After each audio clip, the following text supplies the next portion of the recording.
আগের দিনের আয়োজনটা আমার এই যে নিয়ার অ্যান্ড ডিয়ারদের জন্য ছিল। আমরা একটা পার্কে গিয়ে বসলাম। আজও আকাশে এরোপ্লেন দেখলে মনটা ছেলেবেলায় ফিরে যায়। খুব ভালো গন্ধ ছাড়ছে এখন। মানে খেয়ে নিয়ে না ওই ওদের দেখেই যা মনে হচ্ছে হেভি হয়েছে। আরে দূর আগে খাও, খেয়ে তারপর আর থাকে দাদা এসে নিয়ে দারুণ গেছে। হয়েছে।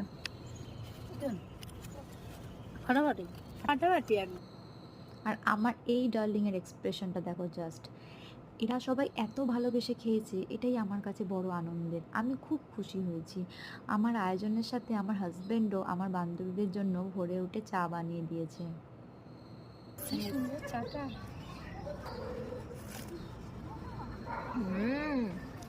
দারুণ। আমার বান্ধবীদের থেকে এত সুন্দর সুন্দর কমপ্লিমেন্ট পেয়ে আমার বর তো খুশিতে আত্মহারাই হয়ে যাবে। চায়ের দোকান করলে না মানে মেয়েদের লাইন পড়ে যেত একেবারে সকালে। তো ছেলেরা যাবে না? ছেলেরা যাবে না, মানে মেয়েরা খেতে চলে যেত। আমি নিয়ে বলে ভালো হয়েছে অরূপদা, থ্যাংক ইউ। সেটাই অনেক। এত সুন্দর করেছে না, সত্যি সুন্দর, না বেশি মিষ্টি না বেশি হ্যাঁ। কম মিষ্টি। খুব সুন্দর হয়েছে লাল চাটা। গন্ধটাও খুব সুন্দর। এই বান্ধবীর আসতে একটু লেট হলো ওর একটা বিশেষ কাজ। জামাইয়ের ফার্স্ট গিফট। ও তাই?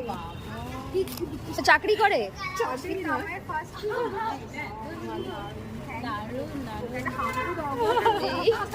আবার ছাপ মারবে।